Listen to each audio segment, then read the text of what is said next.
একটি বিশেষ ঘোষণা, আজকে এইচএসসি রেজাল্ট বের হয়েছে, সেজন্য তোমাদের ঘরে থাকা স্যান্ডেল, ঝাঁটা, জুতা, বেল্ট সব লুকিয়ে রাখো। ফেল করলে এগুলোই তোমাদের পিঠে পড়বে। ঘুমটা ভাঙার সময় পেল না, আর একটু হলে আমি আর সাকুরা কামটা সাইরা ফেলাইতাম। আরে আজকে তো সেই দিন, এইচএসসি রেজাল্ট দিবে। আজকে আমি সবার থেকে ভালো রেজাল্ট করে সাকুরাকে পটাই নিব। লা লা লা লা লা লা লা লা লা লা। আজকে আমাকে একদম শাহবাগীদের মতো লাগছে।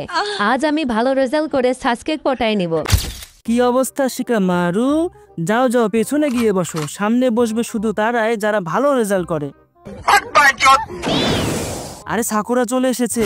সাকুরা আমায় দেখে হাসছে, মনে হচ্ছে আমায় দেখে ক্রাশ খেয়েছে। হে সাকুরা।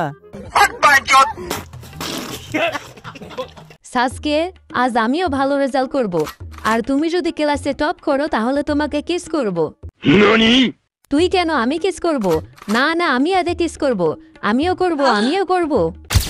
বাস অনেক হয়েছে, সবাই বসে পড়ো। এখন আমি তোমাদের এইচএসসি রেজাল্ট দেব।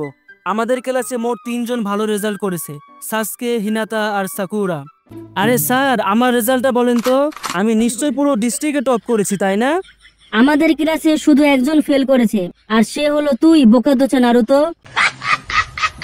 করেছে ফেল আর বলছে বড় বড় কথা। তুই হলি একটা বোকাদোচা। কি বললি? এই তুই কি বললি? আমি শুনেছিলাম তুই নকল নিয়ে আসতি, তাও কিভাবে ফেল করলি? নকল তো ছোট বাচ্চারা করে, আমি তো পুরো বই নিয়ে আসতাম। দূরে গিয়ে মর ফেলটুস, তোর মুখ থেকে দুর্গন্ধ বেরোচ্ছে।